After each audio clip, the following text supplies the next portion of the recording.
Hi, English ഗ്രാമറിന്റെ മറ്റൊരു ലെസണിലേക്ക് ഏവർക്കും സ്വാഗതം.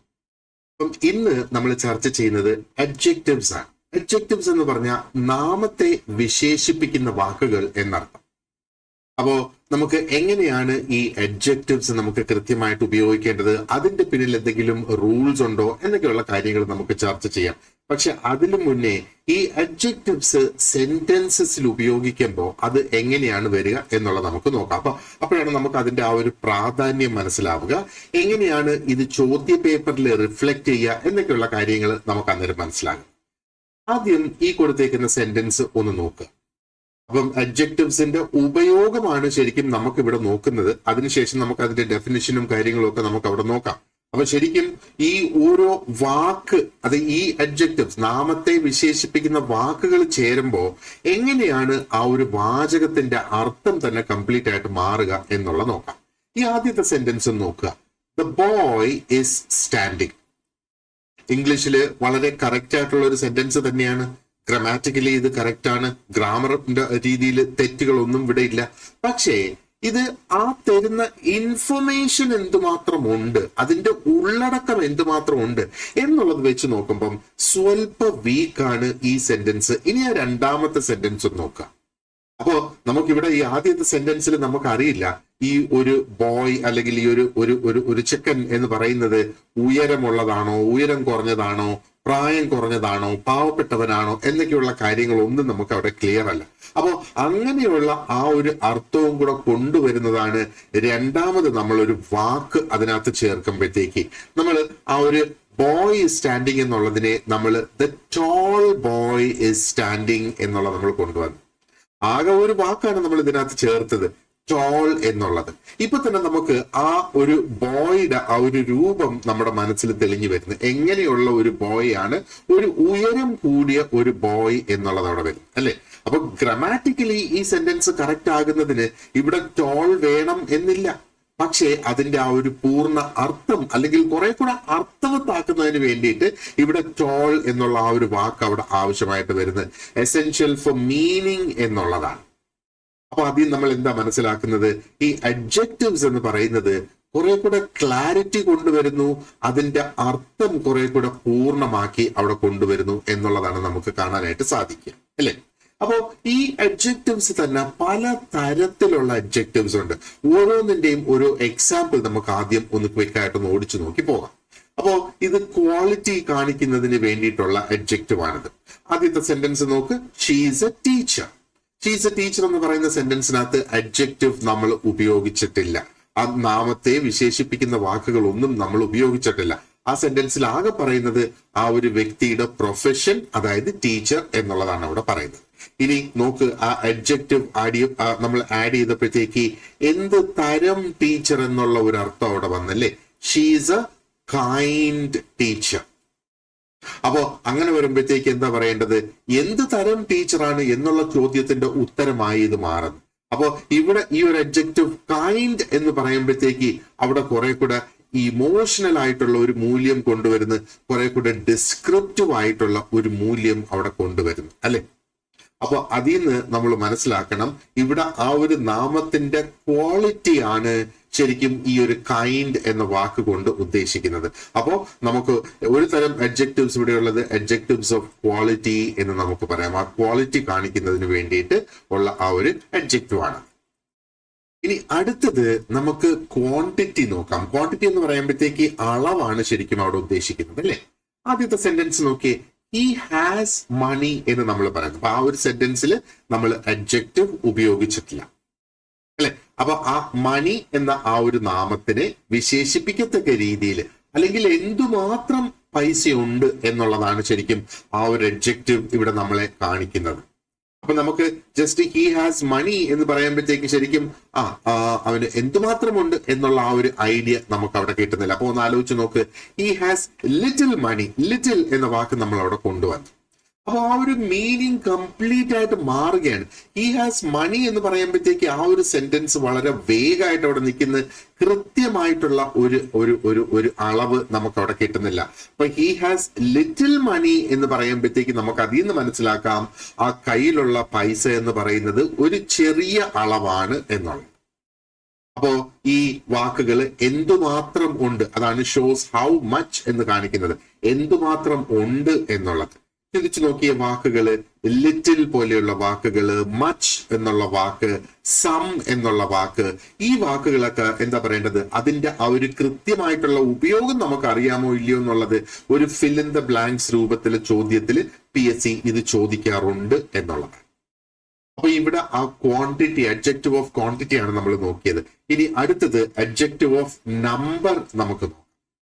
അപ്പോ ഈ നമ്പർ ആഡ് ചെയ്യുന്നതും വളരെയധികം പ്രധാനപ്പെട്ടതാണ് അല്ലെ. അപ്പൊ ഈ ആദ്യത്തെ സെന്റൻസ് നോക്കിയേ, സ്റ്റുഡൻസ് ആർ ആബ്സെന്റ് എന്നാണ് പറയുന്നത്. സ്റ്റുഡൻസ് ഇല്ല, ക്ലാസ്സിൽ ഇല്ല, അതാണ് സ്റ്റുഡൻസ് ആർ ആബ്സെന്റ് എന്ന് പറയുമ്പോഴത്തേക്ക്. അപ്പോ അത് എല്ലാ സ്റ്റുഡൻസും ആബ്സെന്റ് ആണോ അതോ കുറച്ച് സ്റ്റുഡൻസ് മാത്രമാണോ അതിനകത്ത് ആബ്സെന്റ് എന്നുള്ള ആ ഒരു ചോദ്യത്തിന്റെ ഉത്തരം നമുക്ക് അവിടെ കിട്ടുന്നില്ല. അപ്പൊ ഇവിടെയും സ്റ്റുഡൻസ് ആർ ആബ്സെന്റ് എന്ന് പറയുമ്പം ആ ഒരു സെന്റൻസ് ഇച്ചിരി വേഗമായിട്ട്, അത് ക്ലാരിറ്റി കുറഞ്ഞ ഒരു സെന്റൻസ് ആണ് അല്ലെ. അപ്പൊ അഡ്ജക്റ്റീവ് നമ്മൾ അവിടെ ആഡ് ചെയ്ത്, അപ്പൊ ഇവിടെ നമ്പർ 3 എന്ന് പറയുന്ന വാക്കാണ് ഇവിടെ അഡ്ജക്റ്റീവ് ആയിട്ട് വരുന്നത്. എത്ര സ്റ്റുഡൻസ് ആബ്സെന്റ് ആണ്? Okay, 3 students are absent. ഇപ്പൊ സെന്റൻസ് കുറെ കൂടെ ക്ലിയർ ആയി, ആ ഒരു വേഗ്നെസ് അവിടെ മാറി വന്നു അല്ലെ. അപ്പോ നമ്പേഴ്സ് ആണ് ഉപയോഗിക്കുന്നത് ക്ലാരിറ്റിക്ക് വേണ്ടി. നമ്പർ ഉപയോഗിക്കുമ്പം കൃത്യമായിട്ടുള്ള ആ ഒരു പ്രിസൈസ് ആയിട്ടുള്ള ആ ഒരു അർത്ഥം തന്നെ ആ സെന്റൻസിൽ നിന്ന് നമുക്ക് ലഭ്യമാവുകയാണ് ചെയ്യുന്നത്. അപ്പൊ ഈ നമ്പർ പോലെ തന്നെ ഇനി ഡെമോൺസ്ട്രേറ്റീവ് ആയിട്ടുള്ള അഡ്ജക്റ്റീവ്സ് ഉണ്ട്. അപ്പൊ ഡെമോൺസ്ട്രേറ്റീവ് എന്ന് പറയുമ്പോഴത്തേക്ക് എന്താണ്, ശരിക്കും അത് ഒരു പക്ഷേ അത് ആരുടേത് എന്ന് കാണിക്കുന്നു. ഓക്കെ, അപ്പോ ഇത് ആരുടേത് എന്ന് കാണിക്കുന്നത്, ആരുടേതെന്ന് കാണിക്കാനല്ല ശരിക്കും അവിടെ ഉപയോഗിക്കുന്നത്. ഇത് എന്നുള്ളത്, ഇത്, അത് ആരുടേത്, അല്ലെങ്കിൽ ഇത് എനിക്ക് വേണം, അത് എനിക്ക് വേണം എന്നൊക്കെ നമ്മൾ പറയുന്ന ആ ഒരു അർത്ഥത്തിലാണ് ശരിക്കും ഇവിടെ വരിക. ആദ്യത്തെ സെന്റൻസ് നോക്കിയേ, ബുക്ക് ഇസ് മൈൻ. അപ്പൊ അവിടെയും വേഗാണ്, ക്ലിയർ അല്ല, ഏത് ബുക്കാണ് എന്നുള്ളത് നമുക്ക് അവിടെ പിടികിട്ടുന്നില്ല അല്ലെ. അപ്പോ ദിസ് എന്ന് ആഡ് ചെയ്ത്, അപ്പൊ ദിസ് എന്ന് പറഞ്ഞാൽ നമ്മുടെ ആ ഒരു കൈ എത്തും ദൂരത്തിരിക്കുന്ന ആ ഒരു സാഹചര്യത്തിലാണ് നമ്മൾ ദിസ് എന്നുള്ള ആ ഒരു വാക്ക് ഉപയോഗിക്കുക, അല്ലെങ്കിൽ ദീസ് എന്ന വാക്ക് അവിടെ നമ്മൾ ഉപയോഗിക്കുന്നത്. ദാറ്റ് എന്ന വാക്ക് ഉപയോഗിക്കുമ്പോഴത്തേക്ക് ഒരുപക്ഷെ നമുക്ക് ചൂണ്ടിക്കാണിക്കാനേ പറ്റൂ, നമ്മുടെ കൈ എത്തുന്ന ദൂരത്തായിരിക്കില്ല അതിരിക്കുന്നത്. ദാറ്റ്, ദോസ് എന്നൊക്കെ നമ്മൾ പറയുമ്പോഴത്തേക്ക്. അപ്പൊ ദിസ് ബുക്ക് ഇസ് മൈൻ എന്ന് പറയുമ്പോൾ കൃത്യമായിട്ട് ആ ഒരു നാമം, ഇവിടെ ബുക്കാണ് ആ നാമമായിട്ട് വരിക അല്ലെ, അത് പോയിന്റ് ഔട്ട് ചെയ്യാനായിട്ട് നമുക്ക് കൃത്യമായിട്ട് ഉപയോഗിക്കാം. അതാണ് ഡെമോൺസ്ട്രേറ്റീവ്, നമുക്ക് കാണിച്ചു കൊടുക്കാനായിട്ട് സാധിക്കുന്ന വാക്കുകൾ എന്നുള്ളതാണ്. അപ്പോ എന്താ പറയേണ്ടത്, ദിസ് ആണോ ദാറ്റ് ആണോ ആ ഒരു സാഹചര്യത്തിൽ ഒരു കറക്റ്റ് അഡ്ജക്റ്റീവ് ആയിട്ട് വരിക എന്നൊക്കെയുള്ളത് PSC നമ്മളെ ചോദ്യം ചെയ്യാറുണ്ട്.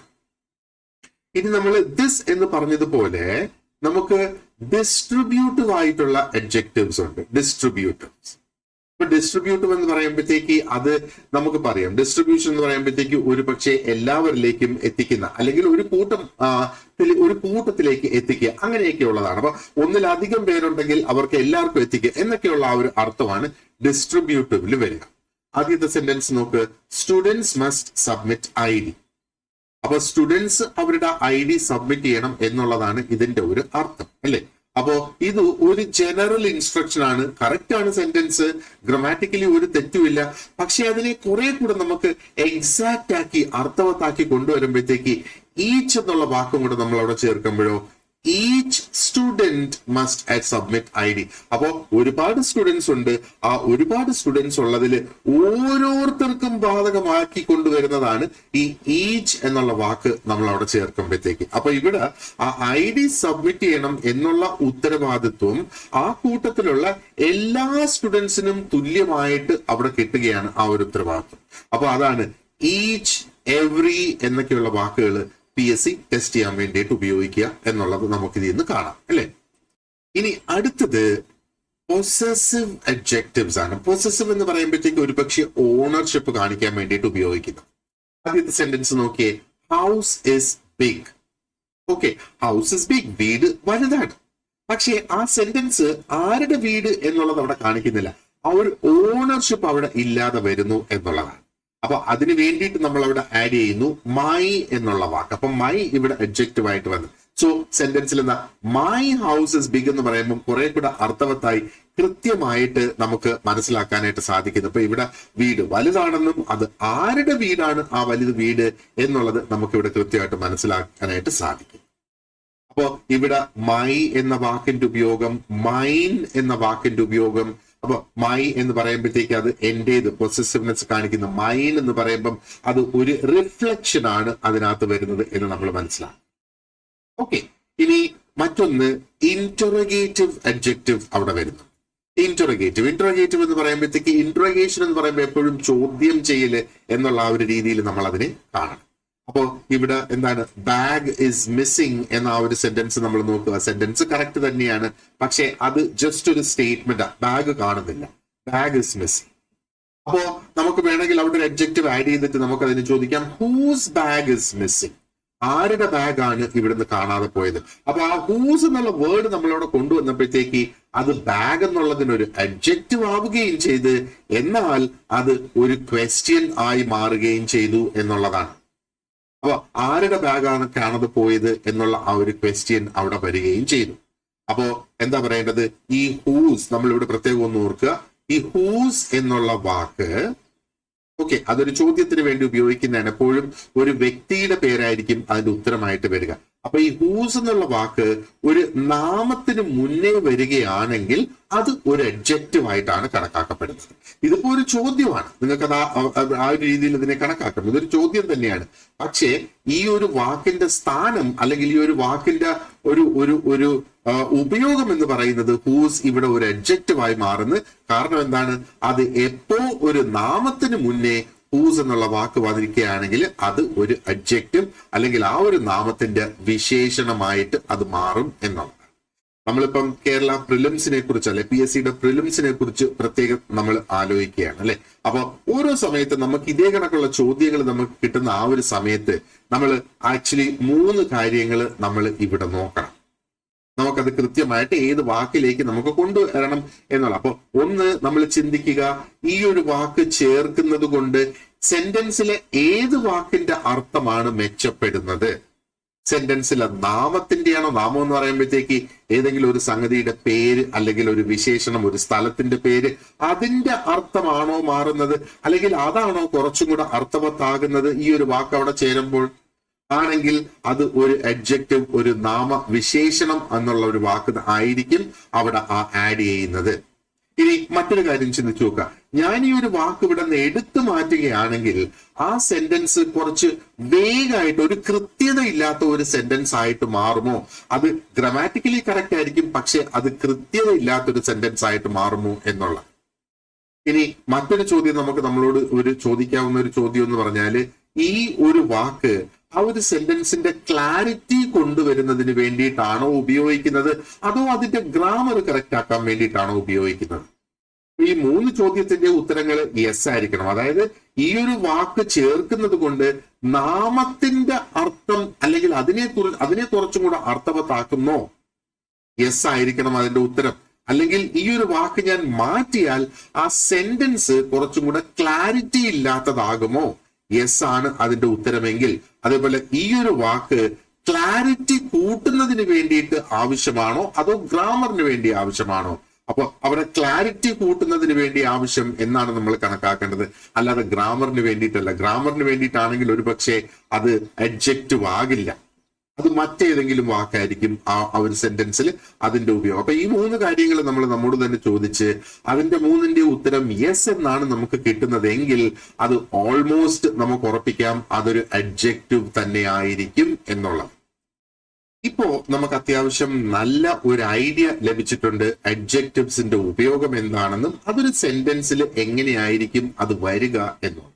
ഇംഗ്ലീഷ് ഗ്രാമറിനെ സംബന്ധിച്ചിടത്തോളം അഡ്ജക്റ്റീവ്സിന് ഒരു പ്രധാനപ്പെട്ട റോൾ തന്നെയാണ് അവിടെയുള്ളത്. അതായത് എന്തെങ്കിലും ഒരു വാക്കിന്റെ അർത്ഥം കുറച്ചും കൂടെ, അതായത് നാമത്തിന്റെ അർത്ഥം കുറച്ചും കൂടെ വിശേഷണപരമാക്കി കൊണ്ടുവരുന്നു, കുറച്ചും കൂടെ പൂർണ്ണമാക്കി കൊണ്ടുവരുന്നു എന്നുള്ള. നമ്മളിപ്പോ ഓൾറെഡി കണ്ടതുപോലെ അഡ്ജക്റ്റീവ്സ് ആ സെന്റൻസസിന് ഒരു കൃത്യത കൊണ്ടുവരുന്നു, ഒരു പ്രിസിഷൻ കൊണ്ടുവരുന്നു, കുറച്ചും കൂടെ ഇൻഫോർമേറ്റീവ് ആക്കുന്നു, കുറച്ചും കൂടെ അർത്ഥവത്താക്കുന്നു, ആൻഡ് അതിനെ എന്താ പറയേണ്ടത് കുറെ കൂടെ നമുക്ക് ക്ലാരിറ്റി ഉള്ളതാക്കി മാറ്റി കൊണ്ടുവരുന്നു എന്നുള്ളതാണ്. അപ്പം ഗ്രാമറിനെ സംബന്ധിച്ചിടത്തോളം അഡ്ജക്റ്റീവിന്റെ റോൾ അല്ലെങ്കിൽ അതിന്റെ ഫങ്ഷൻ എന്ന് പറയുന്നത് അത് മോഡിഫയർ ആണ്. മോഡിഫയർ എന്ന് പറഞ്ഞാലോ എന്താണ്? മോഡിഫിക്കേഷൻ നമ്മൾ ചെയ്യുക എന്ന് പറയുമ്പോഴത്തേക്ക് അതിന്റെ അർത്ഥം അത് നാമങ്ങളെ മോഡിഫൈ ചെയ്യുന്ന പ്രോനൗൺസിനെ, നാമത്തിന് പകരം ഉപയോഗിക്കുന്ന വാക്കുകളാണല്ലോ പ്രോനൗൺസ് എന്ന് പറയുന്നത്. ഹി, ഷീ, ഇറ്റ് എന്നൊക്കെയുള്ള വാക്കുകൾ. ആ പ്രോനൗൺസിനെയും എന്താ പറയേണ്ടത്, കുറെ കൂടെ അത് മോഡിഫൈ ചെയ്ത് കൊണ്ടുവരുന്നു എന്നുള്ളതാണ്. PSC സംബന്ധിച്ചിടത്തോളം അഡ്ജക്റ്റീവ്സ് നമ്മൾ നോക്കുകയാണെന്നുണ്ടെങ്കിൽ വളരെ പ്രധാനപ്പെട്ട ഒരു ഘടകം തന്നെയാണ്. കാരണം അത് റിപ്പീറ്റഡ് ആയിട്ട് നമുക്ക് കാണാം. ഒന്ന് എറർ ഐഡന്റിഫിക്കേഷനിൽ അത് ചോദിക്കാറുണ്ട്, ഫിൽ ഇൻ ദ ബ്ലാങ്ക്സിന്റെ രൂപത്തിൽ അത് ചോദ്യങ്ങളായിട്ട് വരാറുണ്ട്. ആ ഒരു ഡിഗ്രി ഓഫ് കമ്പാരിസൺ, അതാണ് ഏറ്റവും പ്രധാനപ്പെട്ട ഒരു ഘടകം. നമ്മൾ ഈ അഡ്ജക്റ്റീവ്സ് വെച്ച് നമ്മൾ നോക്കുമ്പോഴത്തേക്ക് degree of comparison, high, higher, highest എന്നൊക്കെ പറയുന്നത്. പലപ്പോഴും പാർട്സ് ഓഫ് സ്പീച്ച്, ഏത് പാർട്ട് ഓഫ് സ്പീച്ച് ആണ് എന്ന് ഐഡന്റിഫൈ ചെയ്യുന്നതിനും നമുക്ക് ഇതിന്റെ ഒരു അണ്ടർസ്റ്റാൻഡിങ് വളരെയധികം ഹെൽപ്ഫുൾ ആയിരിക്കും. അപ്പോ എന്താണ് അഡ്ജക്റ്റീവ് എന്നുള്ളത്? ഇനി നമ്മൾ അതിനെ ഡിഫൈൻ ചെയ്യാൻ നോക്കിയാലോ. Adjective modifies noun or pronoun. Adjective പ്രധാനമായിട്ട് ചെയ്യുന്ന എന്താണ്? അതിന്റെ ഒരു ഡെഫിനിഷൻ എന്ന് പറയുമ്പോഴത്തേക്ക് ഒരു നൗണിനെ അല്ലെങ്കിൽ ഒരു പ്രോനൗണിനെ മോഡിഫൈ ചെയ്ത് അതിന്റെ മൂല്യം കൂട്ടുകയാണ് ചെയ്യുന്നത്. മൂല്യം കുറയ്ക്കുകയല്ല ചെയ്യുന്നത്, അതിന്റെ മൂല്യം കൂട്ടുന്നു, കുറെ കൂടെ അർത്ഥവത്താക്കി കൊണ്ടുവരുന്നു.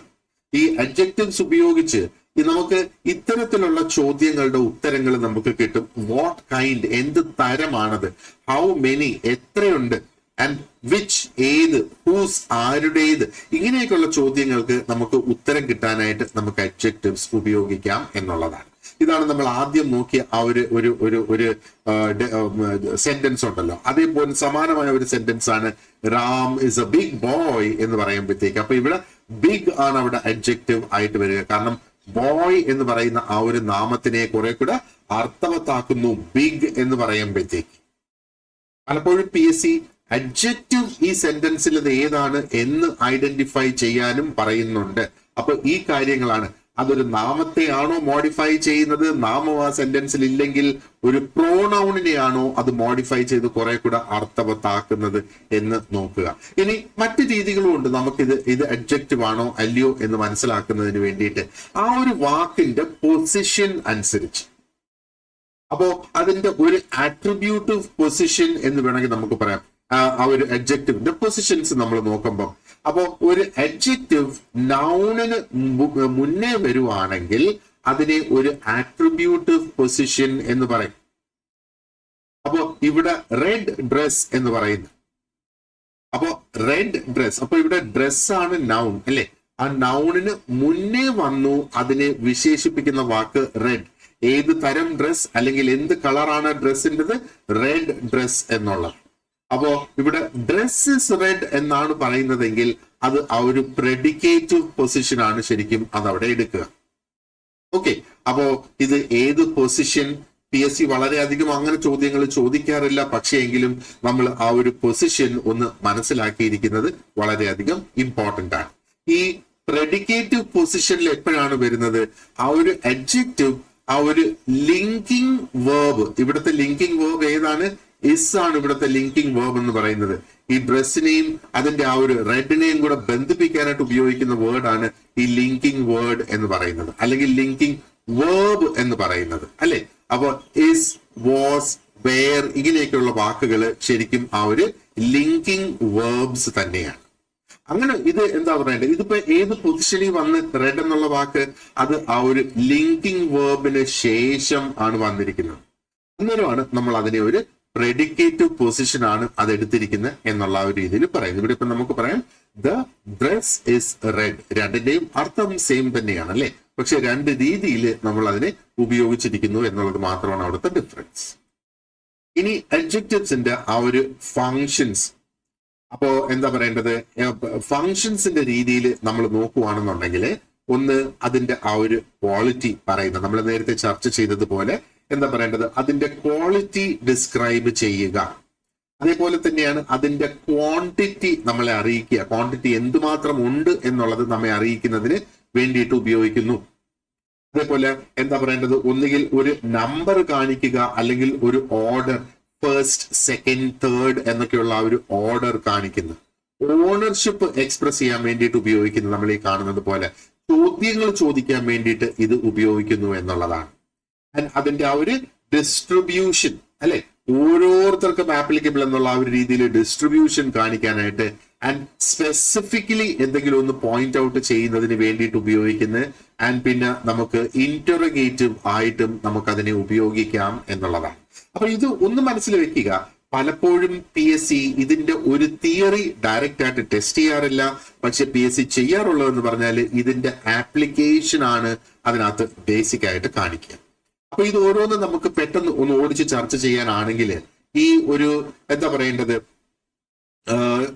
ക്വാളിറ്റി എന്ന് പറയുമ്പോഴത്തേക്ക് അതിനകത്ത് എന്തൊക്കെയായിരിക്കും ശരിക്കും വാക്കുകളായിട്ട് ഉപയോഗിക്കുക. നമ്മൾ നേരത്തെ ആ ഒരു സെന്റൻസിൽ നോക്കിയതുപോലെ എന്ത് തരം എന്ന് പറയുന്നതാണ്.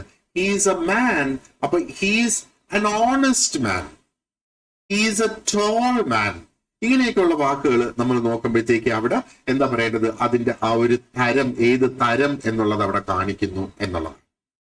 അപ്പോ ഈ ഒരു ചോദ്യം വേണമെങ്കിൽ നമുക്ക് പറയാം, നമുക്ക് ലഭിക്കാം. അതായത് ഈ ഓണസ്റ്റ് എന്നുള്ള വാക്ക് ഏത് അഡ്ജക്റ്റീവ് ആണ് എന്നാണ് നമ്മളോട് ചോദ്യം വരുന്നതെങ്കിലോ അത് അഡ്ജക്റ്റീവ് ഓഫ് ക്വാളിറ്റി എന്ന് നമുക്ക് പറയേണ്ടതായിട്ട് വരും.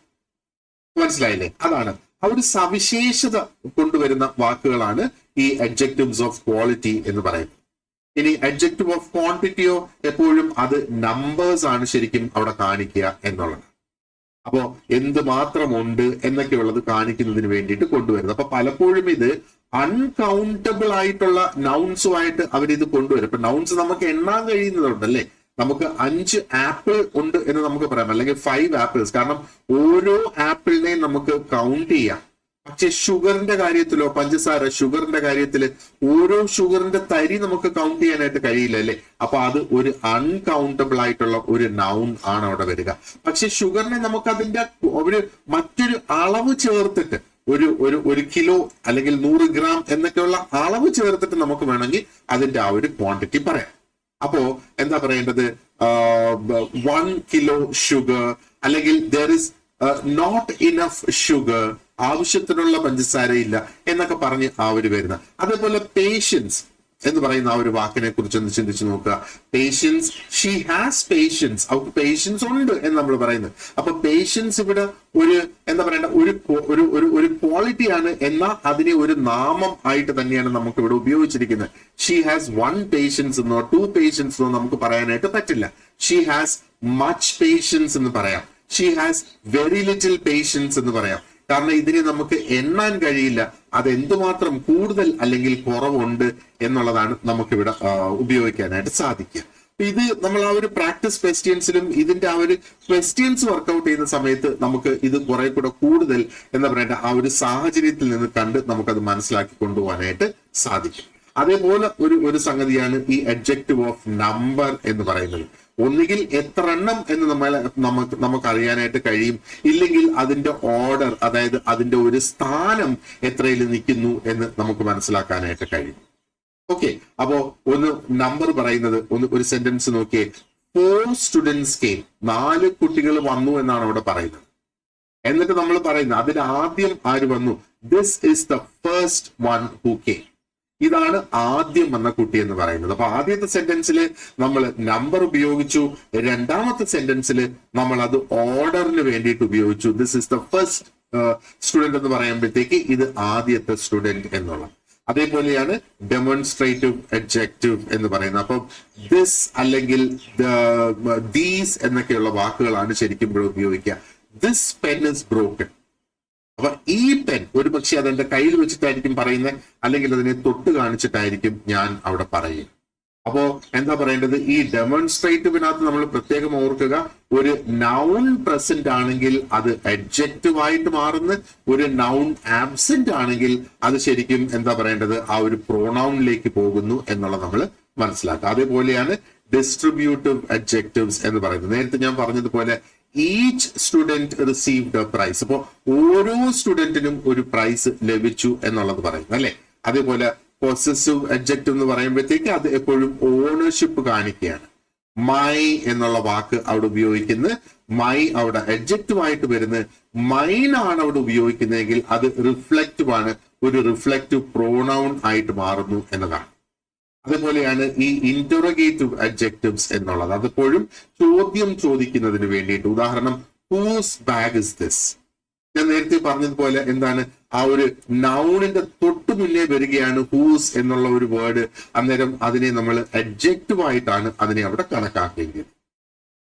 ഇനി ഇതിന്റെ ഭാഗമായിട്ട് തന്നെ നമുക്ക് നോക്കേണ്ട കുറച്ചും കൂടെ അഡ്വാൻസ്ഡ് ആയിട്ട്, അല്ലെങ്കിൽ PSC കുറെ കൂടെ കൂടുതലായിട്ട് ചോദിച്ചു വരുന്ന ചോദ്യങ്ങൾ ഈ ഏരിയയിൽ നിന്ന് ഈ ഡിഗ്രീസ് ഓഫ് കമ്പാരിസൺ ആണ്.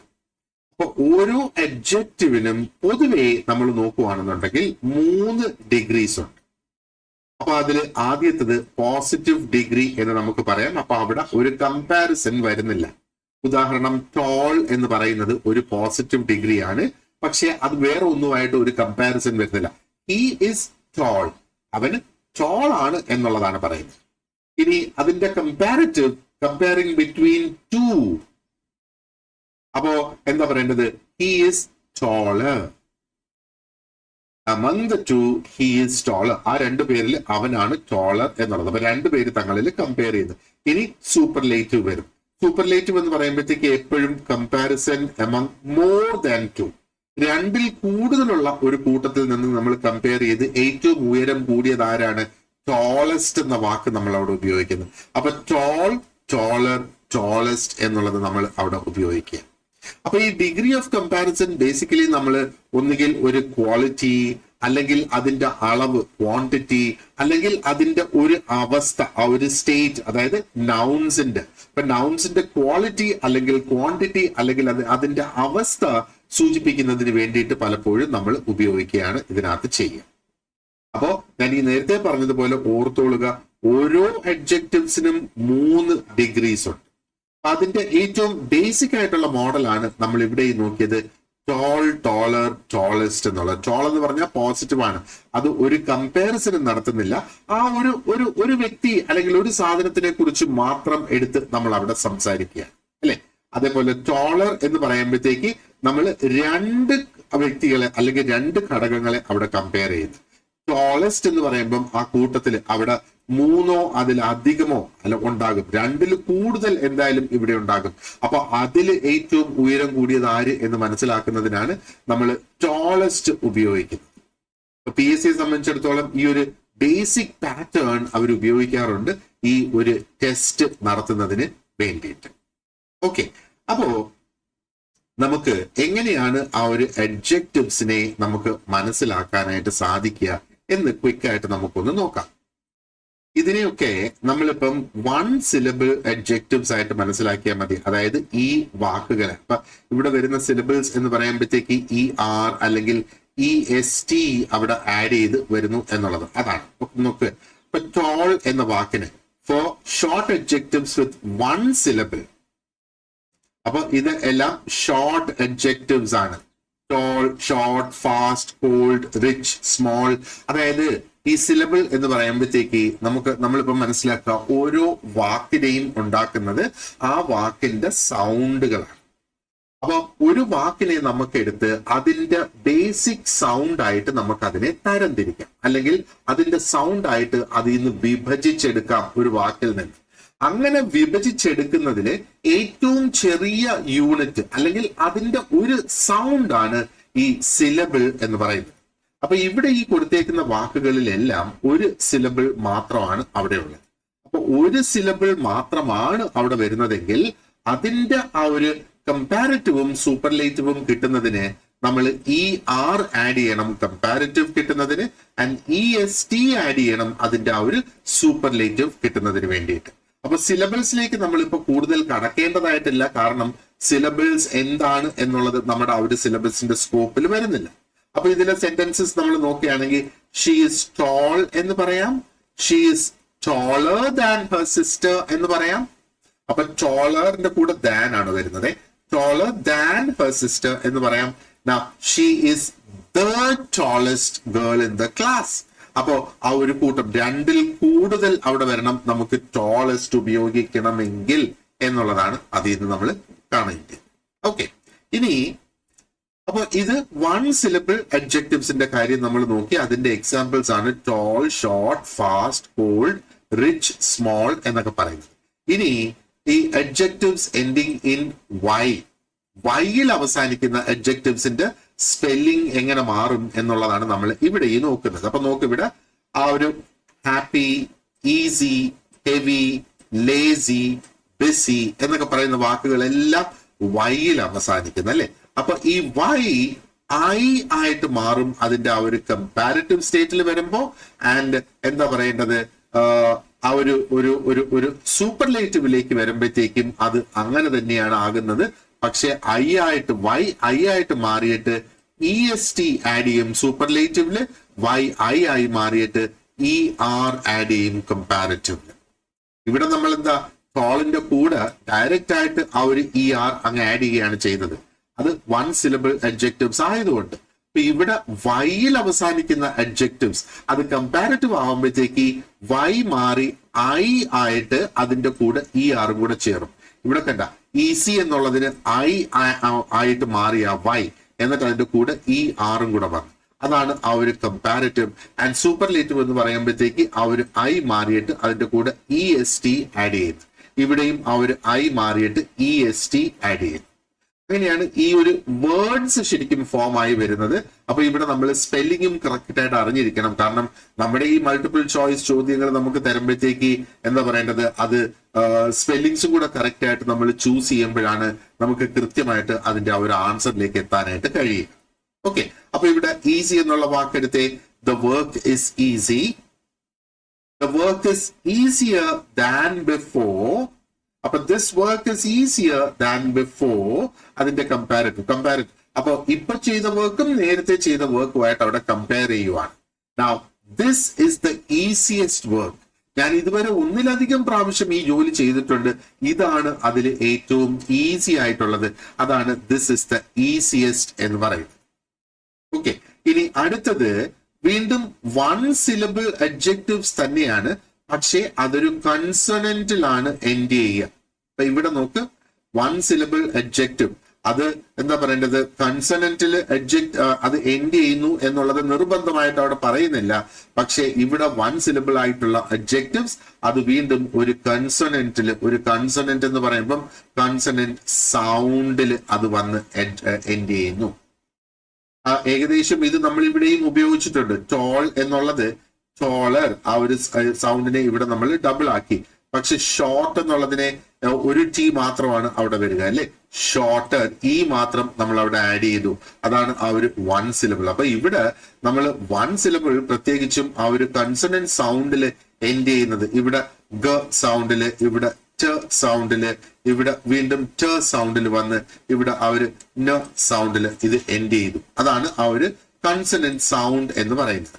അപ്പോ if the adjective ends in consonant vowel consonant. അപ്പൊ കൺസണന്റ് വവൽ കൺസണന്റ് എന്ന് പറയുമ്പോഴത്തേക്ക് നമ്മൾ ഇവിടെ നോക്കുക, ഇവിടെ ഇതൊരു കൺസണന്റ് ആണ് ബി എന്ന് പറയുന്നത്, ഐ എന്ന് പറയുന്നത് ഒരു വവൽ ആണ്, എൻ ആ ഒരു ജി എന്ന് പറയുന്നത് വീണ്ടും ഒരു കൺസണന്റ് ആയി. അതേപോലെ തന്നെ ഹോട്ടിലും കൺസണന്റ് വവൽ കൺസണന്റ് ആയി, ഫാറ്റിലും കൺസണന്റ് വവൽ കൺസണന്റ് ആയി. അപ്പൊ ഇവിടെ ഇത് രണ്ടും കൂടെയാണ് ആദ്യത്തെ ആ ഒരു കൺസണന്റ് സൗണ്ട് എന്ന് പറയുന്നത്. That is the sound. പിന്നെ ആ ഒരു വവൽ വരുന്നു, പിന്നെ കൺസണന്റ് വരുന്നു. ഈ ഒരു ഫാഷനിൽ വരുന്ന വാക്കുകളെ കമ്പാരിറ്റീവ് ആക്കുമ്പോഴത്തേക്ക് ആ ഒരു കൺസണന്റ് സൗണ്ടിനെ തന്നെ നമ്മൾ അങ്ങ് ഡബിൾ ആക്കുകയാണ് ചെയ്യുന്നത്. ബിഗ് എന്നുള്ളത് ബിഗർ ആയി, ഹോട്ട് എന്നുള്ളത് ഹോട്ടർ ആയി, ഫാറ്റ് എന്നുള്ളത് ഫാറ്റർ ആയി, തിൻ എന്നുള്ളത് തിന്നർ ആയി. അതിന്റെ ആ ഒരു സൂപ്പർലേറ്റീവിലേക്ക് വരുമ്പോഴത്തേക്ക് EST നമ്മൾ അവിടെ ആഡ് ചെയ്യുന്നു.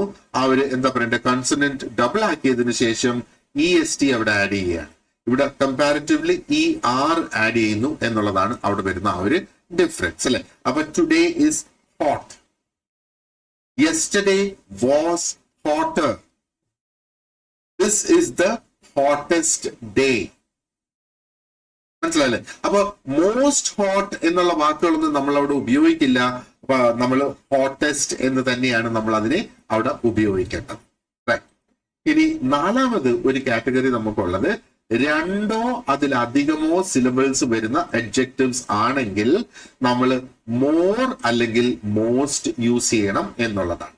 അപ്പൊ ഇവിടെ ലോങ് അഡ്ജക്റ്റീവ്സ് എന്ന് നമുക്കിതിനെ പറയാം. ഇമ്പോർട്ടന്റ്, ബ്യൂട്ടിഫുൾ, ഡിഫിക്കൾട്ട്, ഇന്റലിജന്റ്, ഇങ്ങനെയുള്ള ഈ വാക്കുകൾ നോക്കിയേ, അതിലൊക്കെ രണ്ടോ അതിലധികമോ സിലബിൾസ് ആയിട്ട് നമുക്ക് അതിനെ മുറിച്ച് കൊണ്ടുവരാം എന്നുള്ളതാണ്. ഇവിടെ ഇമ്പോർട്ടന്റ് മിനിമം ഇതിനകത്ത് 3 അല്ലെങ്കിൽ 4 സിലബിൾസ് ആയിട്ടെങ്കിലും നമുക്ക് ഇതിനെ മുറിച്ച് കൊണ്ടുവരാം. അപ്പൊ അങ്ങനെ വരുന്ന സാഹചര്യത്തില് നമ്മൾ ERO ESTO ഉപയോഗിക്കില്ല, പകരം നമ്മൾ മോർ അല്ലെങ്കിൽ മോസ്റ്റ് ഉപയോഗിക്കും. So more important and superlative വരുമ്പോഴത്തേക്ക് മോസ്റ്റ് ഇമ്പോർട്ടന്റ്, മോർ ബ്യൂട്ടിഫുൾ അതേപോലെ most beautiful, more difficult most difficult, more intelligent most intelligent എന്നുള്ള ആ ഒരു രീതിയിലേക്ക് ഈ വാക്കുകൾ അങ്ങ് മാറുകയാണ് ഇവിടെ ചെയ്യുക. ഇനി മറ്റൊരു കാറ്റഗറിയും കൂടെ ഇവിടെ ഉണ്ട്, അതായത് ഇറഗുലർ അഡ്ജക്റ്റീവ്സ് എന്ന് നമ്മൾ ഇതിനെ കാണും. അപ്പൊ ഇതിന് സ്പെസിഫിക് ആയിട്ടൊരു റൂള് നമുക്ക് ഓർക്കാനായിട്ടില്ല. അപ്പം അഡ്ജക്റ്റീവ്സ് ഇറഗുലർ ആണെങ്കിൽ എന്താ പറയേണ്ടത്, അത് ഒരു പ്രത്യേക പാറ്റേൺ ഫോളോ ചെയ്യില്ല. അപ്പൊ പ്രധാനപ്പെട്ട അല്ലെങ്കിൽ കോമൺ ആയിട്ടുള്ള ഇറഗുലർ ഫോംസ് നമ്മൾ എന്താ നോക്കുക, ഗുഡ് എന്നുള്ളത്, ബാഡ് എന്നുള്ളത്. അപ്പൊ ഗുഡ് എന്നുള്ളത് ഗുഡർ എന്ന് നമുക്ക് പറയാൻ പറ്റില്ല, ഗുഡസ്റ്റ് എന്ന് നമ്മൾ പറയില്ല. അതിന് പകരം ഗുഡ്, ബെറ്റർ, ബെസ്റ്റ് എന്നാണ്. ബാഡിന് വേഴ്സ്, വേഴ്സ്റ്റ് എന്നാണ്. ലിറ്റിലിന് ലെസ്, ലീസ്റ്റ് എന്നാണ്. മച്ചും മെനിയും ആണെങ്കിൽ അതിന്റെ കൂടെ മോറും ഉപയോഗിക്കാം, മോസ്റ്റും ഉപയോഗിക്കാം, കമ്പാരിറ്റീവും സൂപ്പർലേറ്റീവും ആയിട്ട്. ഫാർ ആണെങ്കിൽ ഫാദർ അല്ലെങ്കിൽ ഫേർദർ ഉപയോഗിക്കാം. ഫാദസ്റ്റ് ഓർ ഫേർദസ്റ്റ് ആയിരിക്കും അതിന്റെ ആ ഒരു സൂപ്പർലേറ്റീവ് ആയിട്ട് വരും. ഇനി ഓൾഡ് ആണെങ്കിൽ ഓൾഡർ അല്ലെങ്കിൽ എൽഡർ ഉപയോഗിക്കാം. ഓൾഡസ്റ്റ് അല്ലെങ്കിൽ എൽഡസ്റ്റ് അതിന്റെ സൂപ്പർലേറ്റീവ് ആയിട്ട് അതിന്റെ ഉപയോഗം അവിടെ വരും എന്നുള്ളത്. അപ്പൊ ഇത്രയും നമ്മൾ ആ ഒരു പോസിറ്റീവ് ഡിഗ്രീസ് ആണ് നമ്മൾ നോക്കി വന്നതെങ്കിൽ, ഇനി ആ ഒരു ഡിഗ്രീസ് വിത്ത് നെഗറ്റീവ് കമ്പാരിസൺ വരുമ്പോഴോ, നെഗറ്റീവ് കമ്പാരിസൺ വരുമ്പോൾ നമ്മൾ ലെസ് ആണ് അവിടെ ഉപയോഗിക്കുന്നത്. അപ്പൊ ഇതിനെ എന്താ പറയണ്ടത്, റിവേഴ്സ് കമ്പാരിസൺ എന്ന് നമുക്ക് പറയാം. ലെസ് എന്നുള്ള വാക്ക് അവിടെ ഉപയോഗിക്കുകയാണ് ഇവിടെ ചെയ്യുക. അപ്പൊ യൂസ്ഫുളിനെ ലെസ് യൂസ്ഫുൾ എന്ന് പറയാം. യൂസ്ലെസ് എന്ന് പറഞ്ഞാൽ അതിന്റെ യൂസ്ഫുളിന്റെ ആ ഒരു എന്താ പറയേണ്ടത്, യൂസ്ലെസ് എന്ന് പറഞ്ഞാൽ ഉപയോഗശൂന്യം എന്നുള്ള ആ ഒരു അർത്ഥത്തിലേക്ക് അങ്ങ് പോകുമെന്ന്. അപ്പൊ ഇവിടെ യൂസ്ഫുൾ, ലെസ് യൂസ്ഫുൾ, കമ്പാരിറ്റീവ് ആണ് നമ്മളിവിടെ ഉപയോഗിക്കുന്നത്. And superlative least useful. അപ്പൊ യൂസ്ഫുൾ, കുറച്ച് യൂസ്ഫുൾ ആൻഡ് തീരെ യൂസ്ഫുൾ അല്ല, ആ ഒരു അർത്ഥത്തിലാണ് ലീസ്റ്റ് യൂസ്ഫുൾ വരിക. Important, less important, least important. അപ്പൊ ഇത് ആ ഒരു നെഗറ്റീവ് കമ്പാരിസന് വേണ്ടി ഉപയോഗിക്കുന്ന സാഹചര്യങ്ങളിൽ നമ്മൾ ലെസ് ആണ് നമ്മൾ അവിടെ ഉപയോഗിക്കുക എന്നുള്ളത് മനസ്സിലാക്കുക. ഓക്കെ, ഇനി നമുക്ക് ആ ഒരു എന്താ പറയേണ്ടത്, അബ്സല്യൂട്ട് അഡ്ജക്റ്റീവ്സ് ഉണ്ട്, അവിടെ കമ്പാരിസൺ ഇല്ല എന്നുള്ളതാണ്. അപ്പൊ ചില അഡ്ജക്റ്റീവ്സിന് ശരിക്കും അത് ഓൾറെഡി എക്സ്പ്രസ് ചെയ്യുന്നത് അതിന്റെ കംപ്ലീറ്റ് അല്ലെങ്കിൽ അതിന്റെ ആ ഒരു ഫൈനൽ മീനിങ് ആയിരിക്കും. ഇതിനെ നമുക്ക് കമ്പയർ ചെയ്യാനായിട്ട് സാധിക്കില്ല.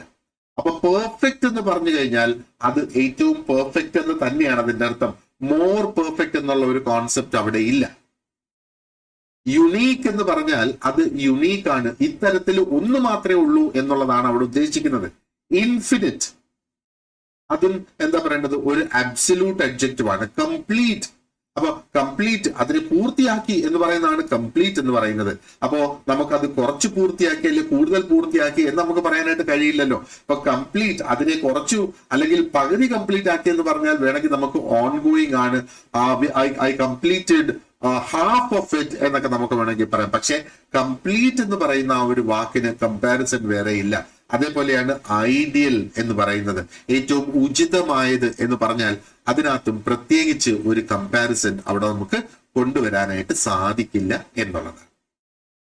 ഓടെ സോ അപ്പോ നമ്മുടെ ഒരു സ്ട്രാറ്റജി ഇതാണ് നമ്മൾ മനസ്സിൽ വെക്കേണ്ടത്. ഒന്ന്, ആ ഒരു പെർട്ടിക്കുലർ വാക്ക് അഡ്ജക്റ്റീവ് എന്നുള്ളത് നമ്മൾ മാറ്റി നോക്കുക, മീനിങ് ചേഞ്ച് ആകുന്നുണ്ടോ എന്നുള്ളത് നോക്കുക.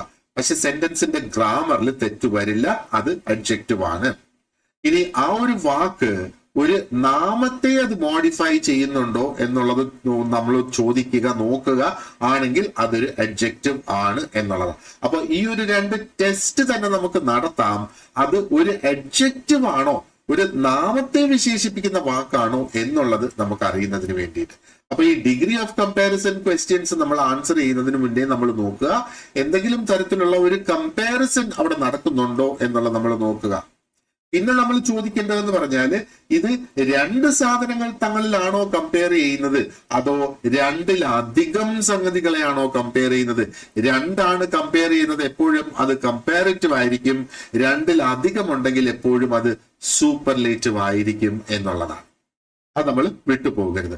ആൻഡ് അവർ അഡ്ജക്റ്റീവ് ഷോർട്ട് ആണോ ലോങ് ആണോ ഇറഗുലർ ആണോ എന്നുള്ളത് നമ്മൾ നോക്കുക. അതനുസരിച്ചാണ് അതിന്റെ കൂട്ടത്തിൽ നമ്മൾ എന്താണ് ആഡ് ചെയ്യേണ്ടത് എന്ന് നമുക്ക് മനസ്സിലാകുന്നത്. ഇനി ആ ഒരു അഡ്ജക്റ്റീവ് അബ്സല്യൂട്ട് ആണോ എന്ന് നോക്കുക. അബ്സല്യൂട്ട് എന്ന് പറയുമ്പോഴത്തേക്ക് അതിന് കമ്പാരിസൺ സ്റ്റേറ്റ്സ് ഇല്ല. ഇത് തന്നെയാണ് 3 ഘട്ടത്തിലും ഉപയോഗിക്കുന്നത്. പെർഫെക്റ്റ് അല്ലെങ്കിൽ യുണീക്ക് അല്ലെങ്കിൽ ഇൻഫിനിറ്റ് എന്ന ആ ഒരു വാക്ക് തന്നെയായിരിക്കും നമ്മൾ അവിടെ ഉപയോഗിക്കുക. ഓക്കെ, അപ്പോ ഈ ഒരു തിങ്കിങ് പ്രോസസ്സ് നമ്മൾ ഫോളോ ചെയ്യുവാണെന്നുണ്ടെങ്കിൽ ഈ എന്താ പറയേണ്ടത്, ഈ ഡിഗ്രി കമ്പാരിസൺ ക്വസ്റ്റ്യൻസ് നമുക്ക് ഈസി ആകും, കുറെ കൂടെ മാർക്ക് നമുക്ക് സ്കോർ ചെയ്ത് എടുക്കാവുന്നതാണ് എന്നുള്ളത്.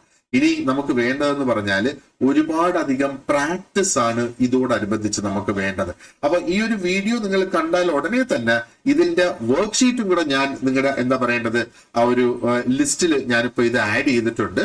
അപ്പോ ആ ഒരു ലിസ്റ്റിൽ നിന്ന് ആ ലിസ്റ്റിന്റെ ഡോക്യുമെന്റിന്റെ ലിങ്ക് ഞാൻ നമ്മുടെ ഗ്രൂപ്പിൽ ഷെയർ ചെയ്തിട്ടുണ്ട്. ആ ഒരു ലിങ്കിൽ നിന്ന് ആ ഒരു ഡോക്യുമെന്റ് ഓപ്പൺ ചെയ്ത് അതിൽ നിന്ന് നിങ്ങൾ ഈ വർക്ക്ഷീറ്റ് എടുക്കുക. വർക്ക്ഷീറ്റ് എടുത്ത് കൈയോടെ അതിന്റെ ആ ഒരു പ്രാക്ടീസ് ചെയ്യുക.